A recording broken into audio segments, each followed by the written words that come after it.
Ils ont ri d'elle au dernier repas de son père malade, sans savoir qu'il venait de lui léguer leur avenir.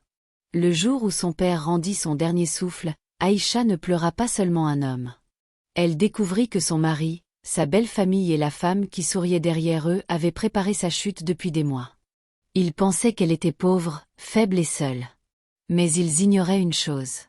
Son père avait signé un dernier document avant de mourir. Un document qui allait transformer leur arrogance en peur.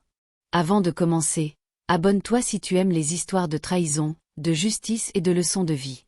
Dis aussi en commentaire depuis quel pays tu regardes cette histoire. Ton soutien aide cette chaîne à continuer à raconter des récits forts, humains et inspirants. Le téléphone d'Aïcha vibra à 3h17 du matin. Elle ouvrit les yeux brusquement, le cœur déjà serré, comme si son corps avait compris avant son esprit que quelque chose venait de se briser. Dans la chambre sombre, la lumière bleue de l'écran éclaira son visage fatigué. Le nom de l'infirmière apparut. « Madame Aïcha, venez vite. Votre père demande à vous voir. » Aïcha ne répondit même pas. Elle se leva, enfila une robe simple, prit son foulard et sortit sans faire de bruit. Dans le salon, son mari Idriss dormait sur le canapé, le téléphone posé sur sa poitrine. Sur l'écran, un message venait d'arriver. « Tu crois qu'elle va enfin partir de chez son père demain ?» Le nom affiché était Lila. Aïcha s'arrêta. Pendant quelques secondes, elle resta immobile, les doigts crispés autour de ses clés. Lila était censée être une collègue d'Idriss. Une femme souriante, toujours bien habillée, toujours trop présente, toujours trop à l'aise dans les conversations de famille. Idriss disait qu'elle l'aidait pour son travail. Sa mère disait que Lila avait la classe qu'Aïcha n'avait jamais eue. Aïcha détourna les yeux. Pas maintenant. Son père avait besoin d'elle. Elle sortit dans la nuit. La ville dormait encore. Les rues étaient vides, humides, silencieuses. Chaque feu rouge lui semblait interminable. Chaque minute lui semblait voler.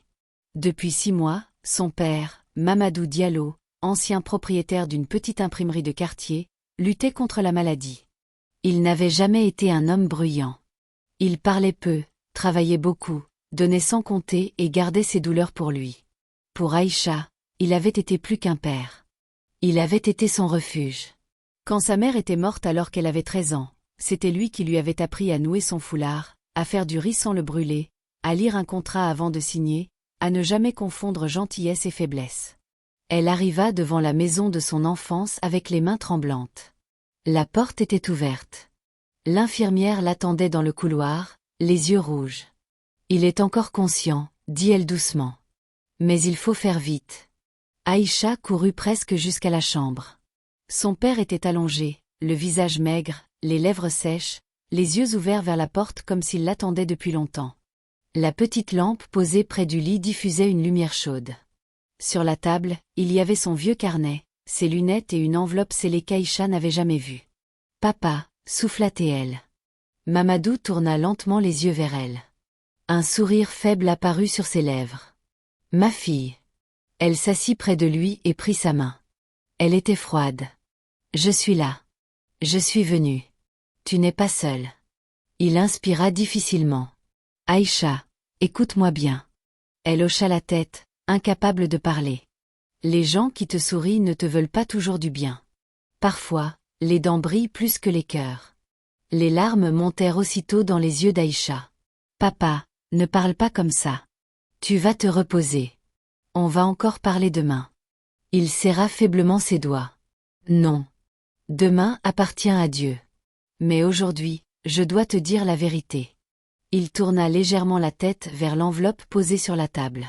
« J'ai tout mis à ton nom. » Aïcha fronça les sourcils. « Tout quoi ?» Il respira avec effort. « La maison. L'imprimerie. Le terrain près de la route.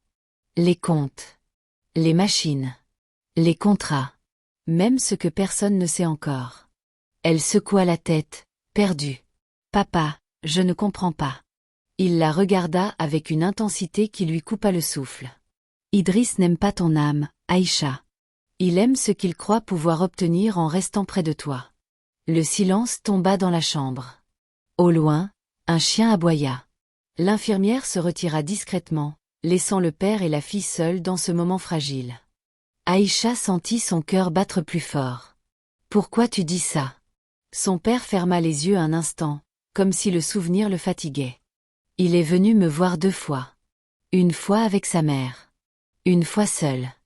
Il m'a parlé de mes biens comme si j'étais déjà enterré. Il voulait savoir si tu hériterais de quelque chose. Il a demandé si tu savais gérer l'argent. Il a dit qu'une femme émotionnelle ne devrait pas contrôler une entreprise. Aïcha sentit une chaleur de honte et de colère lui monter au visage. Idriss a dit ça. Mamadou hocha faiblement la tête. Et ce n'est pas tout. Il toussa. Aïcha voulut appeler l'infirmière, mais il retint sa main. Écoute. Dans mon tiroir, sous le double fond, il y a une clé. Cette clé ouvre le coffre de l'imprimerie. Dans ce coffre, tu trouveras un dossier vert. Donne-le seulement à Maître Konaté. Personne d'autre. Pas Idriss. Pas sa mère. Personne. La voix de Mamadou devint presque un souffle. Promets-moi. Je te le promets, papa. Il la fixa avec une tendresse immense. Ma fille, tu as passé ta vie à pardonner vite pour garder la paix.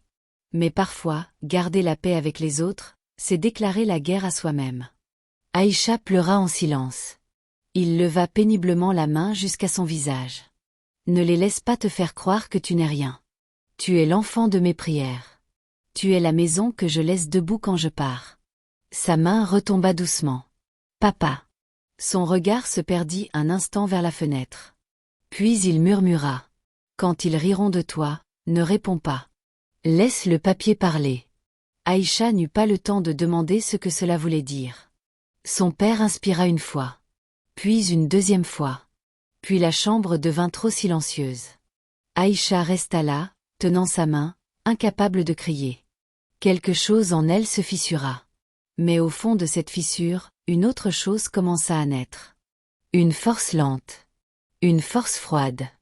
Une force qui ne parlait pas encore. 3 jours plus tard, la maison de Mamadou Diallo était pleine de monde. Ce n'était pas un enterrement bruyant. C'était une cérémonie simple, comme il l'aurait voulu. Des voisins venaient saluer sa mémoire. Des anciens employés pleuraient devant son portrait. Des femmes du quartier apportaient du café, du pain et des plats pour soutenir Aïcha. Mais dans le salon principal, assise sur un fauteuil comme une reine venue inspecter un domaine conquis, se trouvait Ramatou, la mère d'Idriss.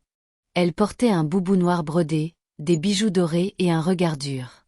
À côté d'elle, sa fille Mariam tapotait sur son téléphone en regardant Aïcha avec mépris. Idriss, lui, discutait près de la fenêtre avec Lila. Lila portait une robe sombre, mais son maquillage était trop parfait pour le deuil. Elle riait doucement à quelque chose qu'Idriss venait de dire. Aïcha entra avec un plateau de verre d'eau. Ses yeux étaient gonflés par les larmes et le manque de sommeil. Elle n'avait presque rien mangé depuis la mort de son père. Ramatou la regarda de haut en bas. « Tu as une mine terrible, dit-elle. Une femme doit quand même faire attention à son apparence. Même dans le deuil. » Aïcha posa le plateau sans répondre. Mariam ricana. Elle croit peut-être que les gens vont lui donner de l'argent parce qu'elle a l'air triste. Idriss entendit. Il ne dit rien. Aïcha tourna les yeux vers lui. Pendant une seconde, elle espéra encore un geste. Un mot. Une défense. Une main posée sur son épaule. Mais Idriss regarda ailleurs. Lila s'approcha alors avec un sourire doux. Aïcha, ma pauvre, tu dois être épuisée. Si tu veux, je peux aider Idriss à gérer les invités. Gérer les invités. Dans la maison de son père. Aïcha sentit sa gorge se serrer. Merci, mais je m'en occupe. Lila posa une main sur le bras d'Idriss. Tu vois, elle veut toujours tout porter seule. Ramatou soupira assez fort pour que tout le salon entende. C'est son problème. Elle ne sait pas être une vraie épouse.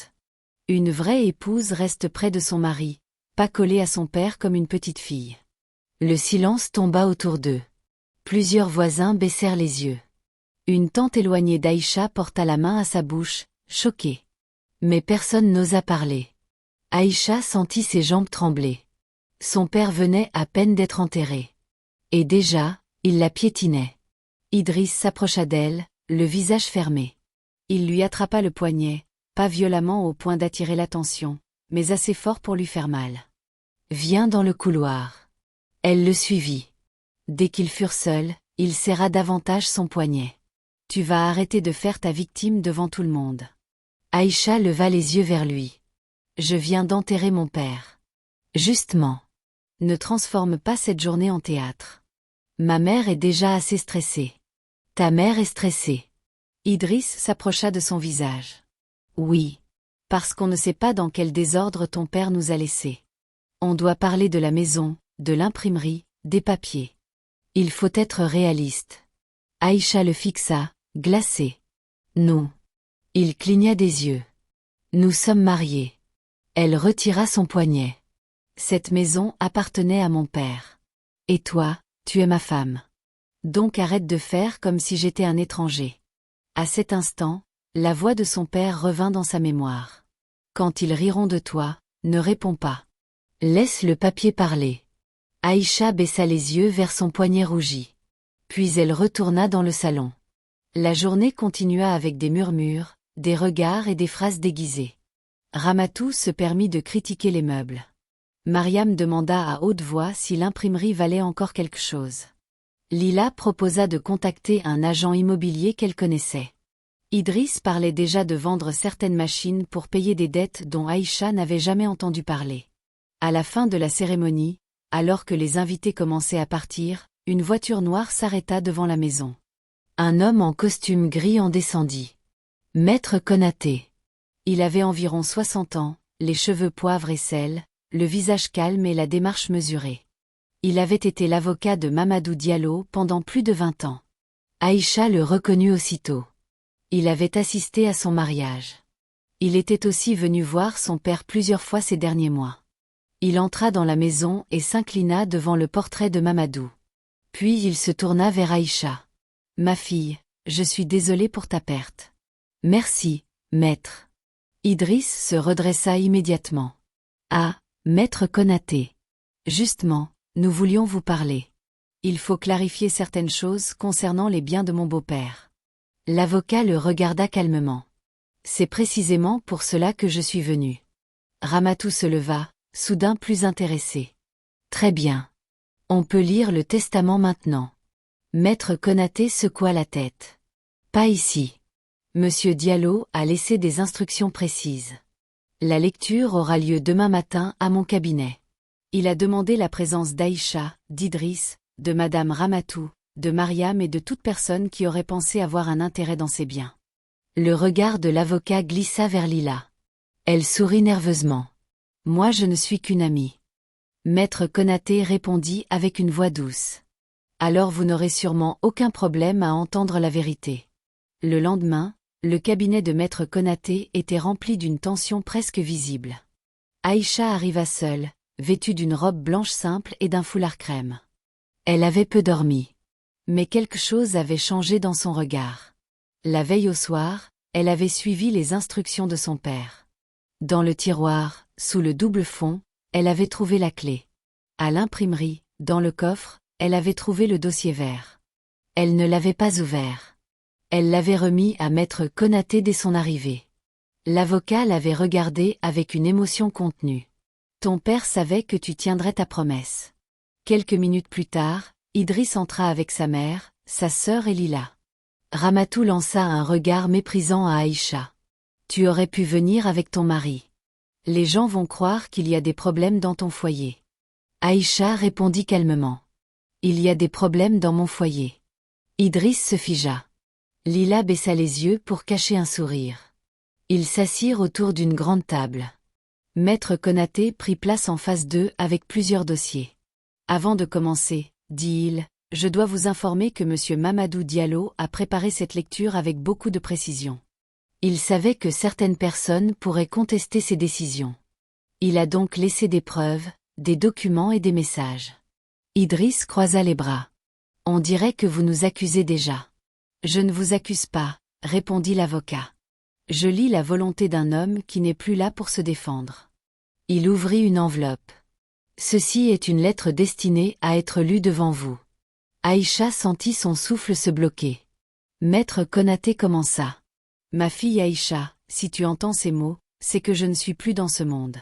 Je veux d'abord que tu saches que je pars en paix parce que j'ai eu l'honneur d'être ton père. Tu as été ma fierté dans les jours faciles et ma force dans les jours difficiles. Les yeux d'Aïcha se remplirent de larmes. L'avocat continua. J'ai vu ta patience. J'ai vu tes sacrifices. J'ai aussi vu les humiliations que tu cachais derrière ton silence. Tu venais me soigner avec les yeux rouges, mais tu disais toujours que tout allait bien. Une fille ne devrait pas avoir à mentir à son père pour protéger ceux qui la blessent. Idriss remua sur sa chaise.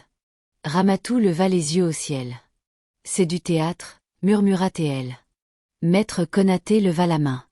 Je vous prie de respecter la lecture. Puis il poursuivit. J'ai reçu dans ma chambre des visiteurs qui parlaient de mon héritage avant ma mort. J'ai entendu des mots que je n'oublierai jamais. On m'a appelé vieux fardeau, portefeuille malade et obstacle temporaire. La pièce se glaça. Aïcha tourna lentement les yeux vers Idriss. Il était devenu pâle. Mariam regarda sa mère. Ramatou serra son sac contre elle. L'avocat continua. J'ai donc pris les décisions nécessaires. Tout ce qui pouvait être protégé l'a été avant mon décès.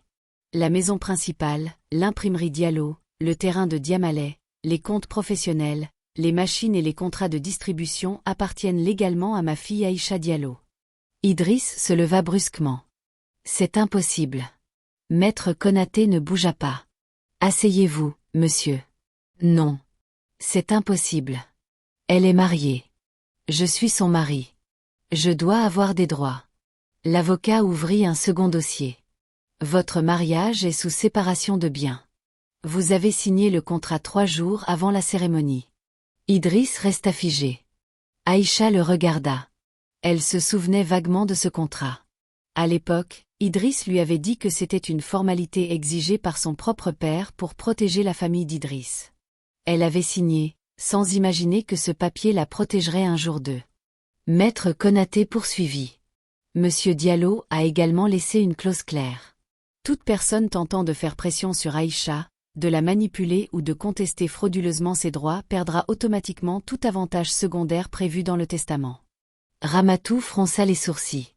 Avantage secondaire. Oui, madame. Monsieur Diallo, malgré ce qu'il avait découvert, avait prévu une aide unique pour Idriss afin de préserver la paix. Une somme modeste mais généreuse. Cependant, cette aide était conditionnée à son respect envers Aïcha dans les jours suivant le décès. Idriss avala sa salive. Maître Konaté sortit une tablette. Monsieur Diallo avait demandé que la maison soit équipée d'un système de surveillance discret dans les pièces communes, après plusieurs incidents. Les images des 3 derniers jours ont été conservées. Le visage de Ramatou changea. Aïcha sentit son cœur accélérer. L'avocat appuya sur l'écran. La voix de Ramatou sortit clairement de l'appareil. Dès que le vieux sera enterré, on doit convaincre Aïcha de vendre. Elle est trop bête pour gérer. Puis la voix de Mariam. Et si elle refuse? La voix d'Idriss. Elle ne refusera pas longtemps. Elle fait toujours ce que je veux quand je la serre un peu. Aïcha ferma les yeux. Le silence qui suivit fut terrible. Lila, qui jusque-là faisait semblant d'être étrangère à tout cela, tenta de reculer sa chaise. Maître Konaté leva les yeux vers elle. Restez, madame. Il y a aussi un passage qui vous concerne. Il lança un autre extrait. La voix de Lila résonna. Tu m'avais promis que l'imprimerie serait à toi. Moi, je ne vais pas attendre encore des années pendant que tu joues au mari triste. La voix d'Idriss répondit. Calme-toi. Quand Aïcha sera fragile, je lui ferai signer ce qu'il faut. Après, on vivra comme on mérite. Le monde d'Aïcha sembla s'arrêter. Elle n'était pas surprise. Pas totalement. Mais entendre ces mots, entendre la stratégie, entendre la froideur, c'était comme recevoir une vérité directement dans la poitrine. Idriss se tourna vers elle. Aïcha, ce n'est pas ce que tu crois. Elle le regarda sans colère visible. C'est exactement ce que je crois. Lila se leva. Moi, je n'ai rien à voir avec vos histoires de famille. Ramatou explosa. Assieds-toi. Tu étais bien contente quand tu pensais profiter de mon fils. Lila ricana. Votre fils, il m'a menti. Il disait que l'argent arrivait. Maintenant je découvre qu'il n'a même pas le contrôle de sa propre femme. Idriss la regarda, humilié. Lila, tais-toi. Non, Idriss. C'est fini. Je ne vais pas tomber avec toi. Elle prit son sac et se dirigea vers la porte. Avant de sortir, elle lança à Aïcha un regard amer. Tu as gagné. Aïcha répondit doucement. Non. J'ai juste arrêté de perdre. Lila partit. Ce fut le rebondissement que personne n'attendait. Idriss, qui croyait entrer dans ce cabinet pour prendre le contrôle, venait de perdre sa maîtresse, son héritage espéré et son image en quelques minutes. Mais l'histoire n'était pas encore terminée. Maître Konaté sortit une dernière enveloppe. Aïcha, ton père m'a demandé de te remettre ceci seulement après que chacun ait révélé son vrai visage. Il lui tendit l'enveloppe. Ses doigts tremblaient lorsqu'elle l'ouvrit. À l'intérieur, il y avait une lettre courte. Ma fille, l'imprimerie n'était que le début. Pendant 30 ans, j'ai acheté petit à petit des parts dans l'ancien centre commercial de Sandaga, celui que tout le monde croyait perdu. Le projet de rénovation vient d'être validé. Tu possèdes maintenant 41% de ce futur complexe. Cela ne doit pas servir à nourrir l'orgueil. Cela doit servir à donner du travail aux gens honnêtes. Fait en un lieu où les femmes qui ont été humiliées peuvent recommencer. Aïcha porta la main à sa bouche. Maître Konaté parla doucement. Le projet vaut déjà plusieurs milliards en estimation. Ton père voulait que tu ne sois pas seulement protégé. Il voulait que tu deviennes libre. Ramatou poussa un cri. 41%. Mariam resta bouche ouverte. Idriss recula comme s'il venait de recevoir un coup invisible. Aïcha, dit-il d'une voix tremblante, écoute-moi. On peut repartir à zéro. Je sais que j'ai fait des erreurs, mais je suis ton mari. Elle sortit calmement une chemise de son sac. Non, Idriss. Tu étais mon mari. Elle posa les papiers devant lui. Demande de divorce. Ramatou se leva. Tu ne peux pas faire ça. Après tout ce que notre famille a fait pour toi. Aïcha la regarda enfin droit dans les yeux. Votre famille ne m'a pas accueilli. Elle m'a mesuré. Elle m'a jugé. Elle m'a utilisé. Et quand mon père est mort, vous avez ri de ma douleur. La voix de Ramatou se cassa. Tu vas détruire mon fils. Non. Il s'est détruit en croyant que mon silence était une faiblesse. Idriss prit les papiers avec des mains tremblantes. Aïcha, je t'en prie. Elle se leva. La première fois que je t'ai pardonné, je l'ai fait par amour. La deuxième fois, je l'ai fait par espoir. Toutes les fois suivantes, je l'ai fait parce que je ne savais plus où finissait ma patience et où commençait ma peur. Aujourd'hui, je sais. Elle prit son sac. Je choisis la paix. Mais cette fois, ma peine vous inclut pas. Elle sortit du cabinet. Dehors, le soleil était haut. La lumière semblait presque trop vive. Aïcha descendit les marches lentement, chaque pas plus léger que le précédent. Elle pleurait encore, mais ce n'étaient plus les mêmes larmes. Elle ne venait plus seulement de la douleur. Elle venait de la fin d'une prison qu'elle avait appelée mariage trop longtemps. Les semaines qui suivirent furent difficiles. Idriss tenta de contester les documents.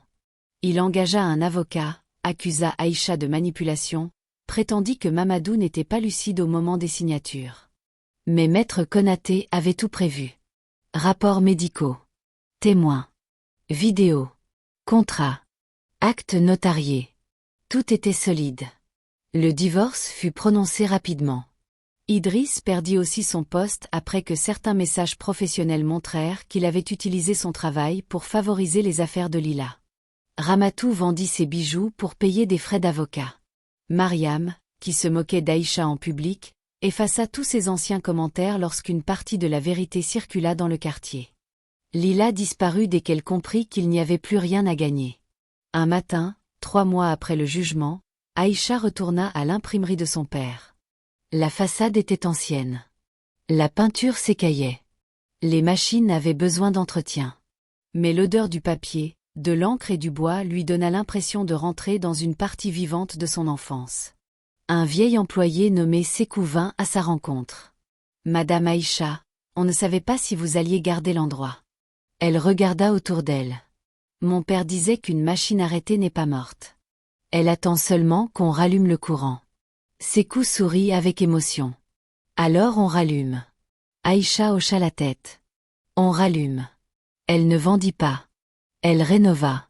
Elle transforma l'imprimerie en centre de formation pour jeunes femmes, veuves, mères seules et filles sans ressources. On y apprenait l'impression, la comptabilité, la gestion de stock, le design, la lecture de contrats et la création d'entreprises. Elle ouvrit aussi une petite bibliothèque dans la pièce où son père gardait autrefois ses archives. Au mur, elle accrocha une phrase de Mamadou Diallo. « Ne signe jamais ta dignité pour acheter l'amour de quelqu'un ». Le jour de l'inauguration du centre commercial rénové, une foule immense se rassembla. Les journalistes étaient là. Des entrepreneurs aussi. Maître Konaté était assis au premier rang. Sékou pleurait discrètement. Plusieurs femmes formées par le centre portaient des chemises avec le logo de l'imprimerie Diallo. Aïcha monta sur scène. Elle n'était plus la femme courbée du jour de l'enterrement. Elle portait un tailleur élégant, un foulard bleu profond et un regard calme. Elle prit le micro. « Mon père n'était pas l'homme le plus riche du monde. Mais il m'a laissé quelque chose que l'argent seul ne peut pas acheter.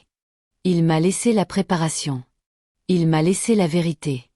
Il m'a laissé la preuve qu'aimer quelqu'un, ce n'est pas seulement lui donner des biens. C'est lui apprendre à ne jamais se perdre. » La foule resta silencieuse. Elle continua. « J'ai longtemps cru que pour être une bonne épouse, je devais supporter. Que pour être une bonne femme, je devais sourire quand on me blessait.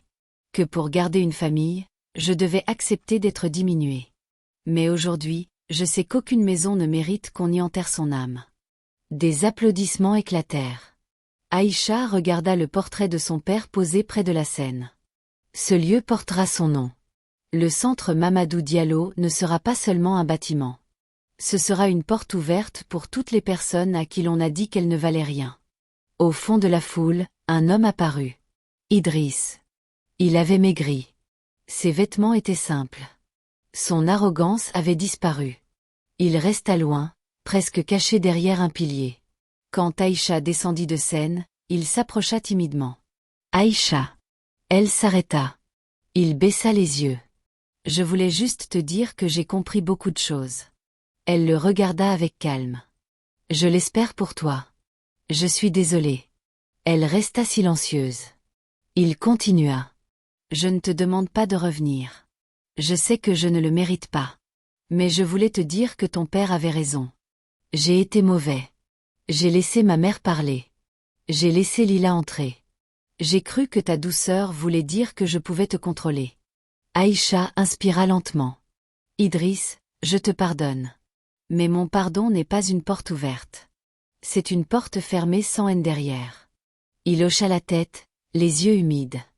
Merci. Il partit sans insister. Aïcha le regarda s'éloigner. Elle ne ressentit ni joie cruelle, ni nostalgie. Seulement une paix profonde. Parfois, la guérison ne ressemble pas à un grand cri. Parfois, elle ressemble à quelqu'un qui part et à toi qui ne tremble plus. Le soir, après l'inauguration, Aïcha retourna seule dans l'ancienne maison de son père. Elle entra dans sa chambre. Rien n'avait vraiment changé. La lampe était toujours là. Les livres aussi. Sur la table, elle posa les clés du nouveau centre. Puis elle ouvrit le vieux carnet de Mamadou. À la dernière page, elle trouva une phrase qu'elle n'avait jamais vue. « Ma fille, le jour où tu ne chercheras plus à être choisie par ceux qui t'ont blessée, tu comprendras enfin que tu t'es choisie toi-même. Ce jour-là, je serai fière de toi. » Aïcha posa sa main sur la page. Une larme tomba sur l'encre. Mais cette fois, elle souriait. Elle s'approcha de la fenêtre. La ville brillait au loin. Des voitures passaient. Des voix montaient des rues. La vie continuait. Elle murmura. « J'ai rallumé le courant, papa. » Une brise légère entra dans la chambre, faisant bouger doucement les rideaux. Pendant une seconde, elle eut l'impression qu'une main invisible se posait sur son épaule. Elle ferma les yeux. Et pour la première fois depuis longtemps, elle ne se sentit plus abandonnée. Fin mémorable. Aïcha avait perdu un père, un mariage et une illusion. Mais elle avait retrouvé quelque chose de plus précieux que tout l'héritage du monde. Elle s'était retrouvée elle-même. Et quand une femme retrouve sa valeur, ceux qui l'ont méprisée ne peuvent plus jamais l'acheter. Leçon de vie. La première leçon, c'est que le silence d'une personne douce ne signifie pas qu'elle est faible. La deuxième leçon, c'est que les gens révèlent souvent leur vrai visage quand ils pensent que tu n'as plus personne pour te défendre. La troisième leçon, c'est qu'un bon parent ne laisse pas seulement des biens. Il laisse aussi des valeurs, une protection et une voix intérieure qui continue de guider. La quatrième leçon, c'est qu'on ne doit jamais rester dans une relation où l'amour devient humiliation. La cinquième leçon, c'est que parfois, la meilleure réponse n'est pas de crier. C'est de se lever, de partir et de réussir en paix. Message pour les téléspectateurs. Si cette histoire t'a touché, abonne-toi à la chaîne pour ne pas manquer les prochaines histoires. Écris en commentaire la leçon que tu retiens de l'histoire d'Aïcha. Dis aussi depuis quel pays tu regardes. Ton commentaire peut encourager quelqu'un qui traverse une trahison, une humiliation ou une période difficile. Souviens-toi toujours de ceci. Personne n'a le droit de te faire croire que ta valeur dépend de son regard.